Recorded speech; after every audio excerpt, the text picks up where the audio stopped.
Hello friends नमस्कार।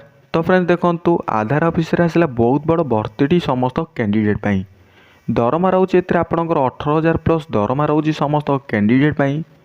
Educational qualification कौन रहिबो, एज लिमिट कौन रहिबो, सिलेक्शन प्रोसेस टी कौन रहिबो, पिला माने चालू एबे आलोचना करिबा कौन रहिछि आर ऑफिशियली नोटिफिकेशन टी आपण माने एथिरे किपरि अप्लाई करिवे। मु अप्लाई करिवार प्रोसेस मु ए वीडियो शेष रे कहबी। प्रथमे मु आपण मानकु ए जॉब रो फुल नोटिफिकेशन टी जणाइबी, तापर अप्लाई प्रोसेस टी कहबी। तो वीडियो टी शेष पर्यंत देखि नेबे। तो चलत आ डेरी न करी देखि नेबा कौन रहिछि आर ऑफिशियली नोटिफिकेशन टी।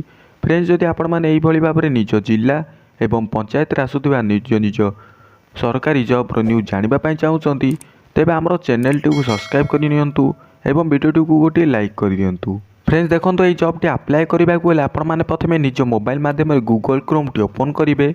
ओपन कर सर्च बॉक्स रे सर्च करेंगे Odisha government job website.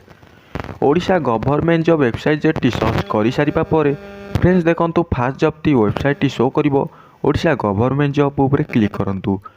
Click कर सारा पर फ्रेंड्स देखो ये किसी नोटिफिकेशन टी शो कर समस्त कैंडिडेट पाई।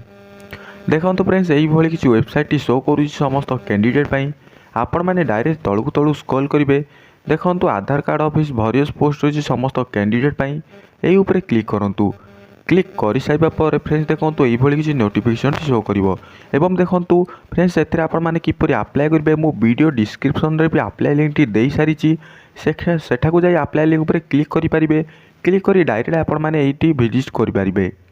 तो फ्रेंड्स देखो आपणकर आधार कार्ड ऑफिशियली भरियस पोस्ट रही समस्त कैंडिडेट पाई।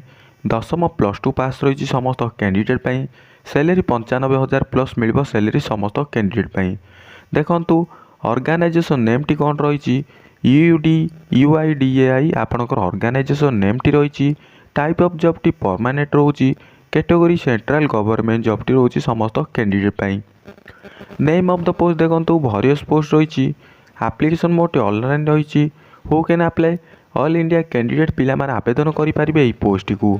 एवं देखंतु आपणकर प्लेस ऑफ द पोस्टिंग देखंतु कौन रही आपणकर place of the posting in India रही। लास्ट डेट देखंतु आज पर्सन पॉसिबल रही समस्त कैंडिडेट पाई। जेंडर देखंतु बोथ मेल एंड फीमेल उभय पुरुष एवं महिला माने आवेदन करि परिबे एई फॉर्म टी को। एवं देखंतु आपणकर ऑर्गेनाइजेशन नेम टी कौन रही आपणकर ऑर्गेनाइजेशन नेम टी देखंतु एजुकेशनल क्वालिफिकेशन टी कौन रही। जदि आपण माने प्लस टू पास करचंती, डिप्लोमा पास करचंती, 10th पास करचंती, पोस्ट ग्रेजुएशन पास करचंती तेबे ई पोस्ट पय एप्लीकेबल रहउचंती। एवं देखंतु आपणकर केउ पोस्ट रही समस्त कैंडिडेट पाई।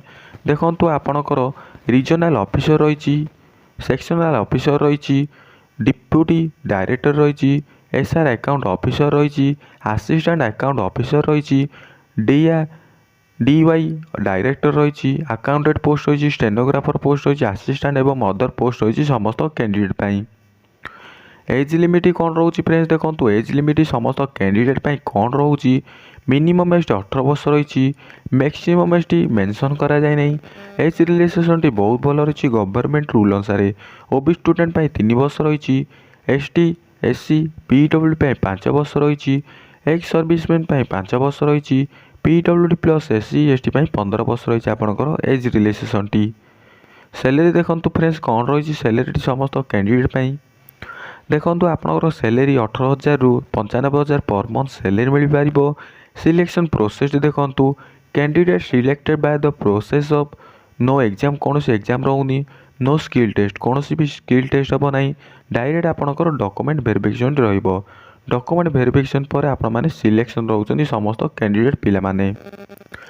एप्लिकेशन फीस देखो कौन रही ऑल कैंडिडेट पाई फ्री रही। समस्ते मागणार आवेदन करि परिबे एई फॉर्म टी को। ऑल कैंडिडेट पिला माने मागणार आवेदन करि परिबे एई फॉर्म टी को। एवं देखो आपणकर डॉक्यूमेंट कौन कौन सब रोची आपणकर ऑल क्वालिफिकेशन सर्टिफिकेट रहिबो। Certificate indicating by the date of birth माने 10th सर्टिफिकेट रहिबो। 2 recent colour passport size photo रहिबो। के सर्टिफिकेट रहिबो। एनी एक्सपीरियंस सर्टिफिकेट रहिबो। आईडी कार्ड माने आपणकर आईडी कार्ड रे आपणकर आधार कार्ड पैन कार्ड एवं वोटर परिचय पत्र रहिबो समस्त कैंडिडेट पाई। एवं देखो आपणकर डेट टी कौन मेंशन करा जायछि अप्लाई स्टार्ट डेट टी ऑलरेडी स्टार्ट हो गलानी आवेदन करि परिबे समस्त कैंडिडेट पिला माने। ଆପ୍ଲାଏ ଲାଷ୍ଟ ଡେଟ୍ ଦେଖନ୍ତୁ ଆପଣଙ୍କର ଲାଷ୍ଟ ଡେଟ୍ ମେନସନ୍ କରାଯାଇନି। ଆପଣମାନଙ୍କର apply start date already start ହୋଇଗଲାଣି। ଆପଣ ଯଦି ଆପ୍ଲାଏ କରିବାକୁ ଚାହୁଁଛନ୍ତି ତେବେ ଏହି ପୋଷ୍ଟ ମାଧ୍ୟମରେ ଆପଣମାନେ ଆବେଦନ କରିପାରିବେ ସମସ୍ତ କ୍ୟାଣ୍ଡିଡେଟ୍ ପିଲାମାନେ। ଏବଂ ଦେଖନ୍ତୁ ଆପଣମାନେ ଡାଇରେକ୍ଟ ତଳକୁ ସ୍କ୍ରୋଲ୍ କରିବେ। ସ୍କ୍ରୋଲ୍ କରିସାରିବା ପରେ ଦେଖନ୍ତୁ ଅଫିସିଆଲ୍ ୱେବସାଇଟ୍ ପୋର୍ଟାଲ୍ ରହିଛି, ଆପ୍ଲାଏ ଅନଲାଇନ୍ ଲିଙ୍କ୍ ରହିଛି ସମସ୍ତ କ୍ୟାଣ୍ଡିଡେଟ୍ ପାଇଁ।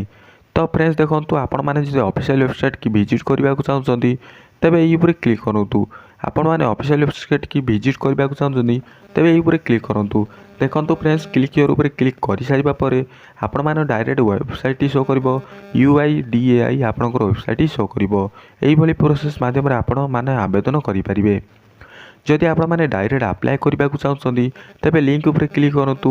ଲିଙ୍କ୍ ଉପରେ କ୍ଲିକ୍ କରିସାରିବା ପରେ ଫ୍ରେଣ୍ଡସ୍ ଦେଖନ୍ତୁ ୱାର୍କ ୱିଥ୍ UIDAI ରହିଛି ସମସ୍ତ କ୍ୟାଣ୍ଡିଡେଟ୍ ପାଇଁ।